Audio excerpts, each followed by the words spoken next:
नमस्कार। श्रीमद् भागवत की इस अद्भुत ज्ञान यात्रा में आपका स्वागत है। जैसा कि हम जानते हैं, धर्म की स्थापना और ब्रह्मांड के कल्याण के लिए भगवान ने समय समय पर अनेकों अवतार लिए हैं। तो आज चलिए हम सब मिलकर उनके पहले 5 प्रमुख अवतारों के रहस्य, उनके उद्देश्य और उनके महत्व को समझते हैं। तो आज हम किन किन अवतारों की बात करने वाले हैं? सबसे पहले आएंगे कुमार, फिर वराह अवतार, उसके बाद देवर्षि नारद, फिर नर नारायण और अंत में भगवान कपिल। तो चलिए बिना देर किए शुरू करते हैं भगवान के पहले अवतार से। ये हैं 4 कुमार। श्रीमद् भागवत के पहले स्कंध 3 अध्याय 6 श्लोक में कहा गया है, स एव प्रथमम देवः कौमारम सर्गमाश्रितः चचार दुश्चरम ब्रह्मा ब्रह्मचर्यम अखंडितम 6। तो इस श्लोक का मतलब क्या है? देखिए, भगवान का जो सबसे पहला अवतार था वो था 4 कुमारों का, सनक, सनंदन, सनातन और सनत कुमार। ये ब्रह्मा जी के पुत्र थे और इन्होंने परम सत्य को जानने के लिए एक बहुत ही कठिन रास्ता चुना। उन्होंने अखंड ब्रह्मचर्य का पालन किया और ऐसी कठोर तपस्या की जो साधारण मनुष्यों के लिए सोचना भी मुश्किल है। असल में ये अवतार हमें सिखाता है कि आध्यात्मिक रास्ते पर चलने के लिए ज्ञान और वैराग्य कितने जरूरी हैं। कुमारों के बाद अब हम बात करेंगे भगवान के दूसरे अवतार की, वराह अवतार की। ये अवतार शक्ति और उद्धार का एक अद्भुत प्रतीक है। इसके बारे में श्रीमद् भागवत के स्कंभ 1 अध्याय 3 श्लोक 7 में बताया गया है, द्वितीयम तु भवायास्य रसातलगताम महीम उद्धरिष्यन्नुपादत्त यज्ञेशः सौकरम वपुः। इसका मतलब है कि जब एक समय पृथ्वी रसातल में यानी ब्रह्मांड के निचले लोकों में डूब गई थी, तब भगवान ने एक विशालकाय सूकर यानी वराह का रूप लिया। और उन्होंने क्या किया? उन्होंने अपने दांतों पर पूरी पृथ्वी को उठाकर उसका उद्धार किया। ये लीला हमें दिखाती है कि भगवान की शक्ति की कोई सीमा नहीं है और वो इस सृष्टि के कल्याण के लिए कोई भी रूप धारण कर सकते हैं। अच्छा, तो अब आते हैं तीसरे अवतार पर। ये हैं देवों के महान ऋषि देवर्षि नारद। भागवत के अगले ही श्लोक यानी 1.3.8 में उनका वर्णन है, तृतीयम ऋषिर सर्गम वै देवर्षित्वमुपेत्य स तंत्रम सात्वतमाचाष्ट नैष्कर्म्यम कर्मणाम यतः 8। तो भगवान का तीसरा अवतार देवर्षि नारद के रूप में हुआ।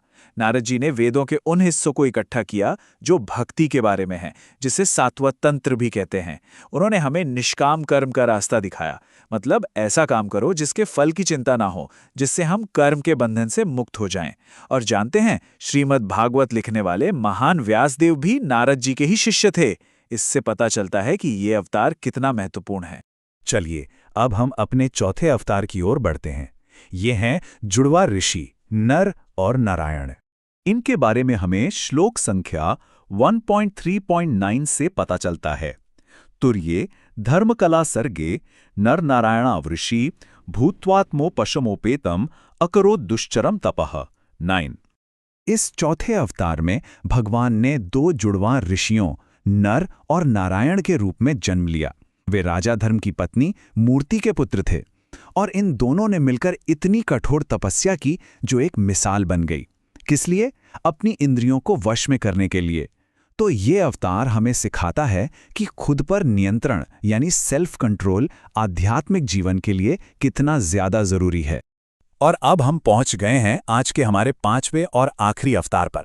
ये हैं भगवान कपिल, जिन्हें सिद्धों में सबसे श्रेष्ठ माना जाता है।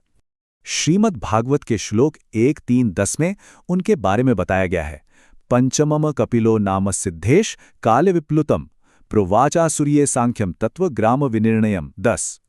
तो 5वें अवतार के रूप में भगवान कपिल आए। उन्होंने आसुरी नामक एक ब्राह्मण को सांख्य दर्शन का ज्ञान दिया। ये वो ज्ञान था जो समय के साथ कहीं खो गया था। सांख्य दर्शन हमें बताता है कि ये पूरी सृष्टि कैसे बनी है, इसके 24 तत्व क्या हैं और आत्मा और पदार्थ में क्या अंतर है। बहुत ही गहरा ज्ञान है ये। तो हमने इन 5 अवतारों के बारे में सुना, पर अब सवाल ये उठता है कि इन सब कथाओं का हमारे आज के जीवन में क्या मतलब है, इनका क्या महत्व है? देखिए, हर अवतार एक खास मकसद से आता है। कुमारों ने हमें अनुशासन सिखाया, वराह भगवान ने पृथ्वी की रक्षा की और नारद जी, नर नारायण और कपिल भगवान ने हमारे लिए सनातन ज्ञान को बचाकर रखा। हर अवतार हमें एक नई सीख देता है, एक नई प्रेरणा देता है। हमारे साथ इस यात्रा में शामिल होने के लिए आपका बहुत बहुत धन्यवाद। आपको बता दें कि ज्ञानकोश एक बहुभाषी चैनल है जहां हम आध्यात्मिक ज्ञान को कई भाषाओं में साझा करते हैं, जैसे कि अंग्रेजी, हिंदी, मराठी, तमिल और बंगाली में। और हाँ, बहुत जल्द और भी भाषाएं जुड़ने वाली हैं। हमारा बस एक ही लक्ष्य है कि सनातन धर्म के इस अनमोल खजाने को एक बहुत ही सरल और स्पष्ट तरीके से सब तक पहुंचाया जाए। हमारे चैनल पर आपको श्रीमद् भागवत, भगवद गीता, महाभारत, ललिता सहस्रनाम से लेकर दैवत्यन कुराल, महाराष्ट्र और बंगाल के संतों की कहानियां और आदि शंकर के दिव्य अवतार की कथा तक सब कुछ मिलेगा, और ये सब कई भाषाओं में उपलब्ध है। अगर आपको हमारा ये प्रयास अच्छा लगता है और ये जानकारी सार्थक लगती है, तो ज्ञानकोश को सब्सक्राइब जरूर करें। ऐसा करने से आपको हमारे रोज आने वाले वीडियो की सूचना मिलती रहेगी। और हाँ, इस दिव्य ज्ञान को सिर्फ अपने तक मत रखिए, इसे लाइक करें, शेयर करें और अपने परिवार, दोस्तों और अपने समुदाय में भी फैलाएं। चलिए, हम सब मिलकर सनातन धर्म के इस प्रकाश को हमेशा यूं ही प्रज्वलित रखें।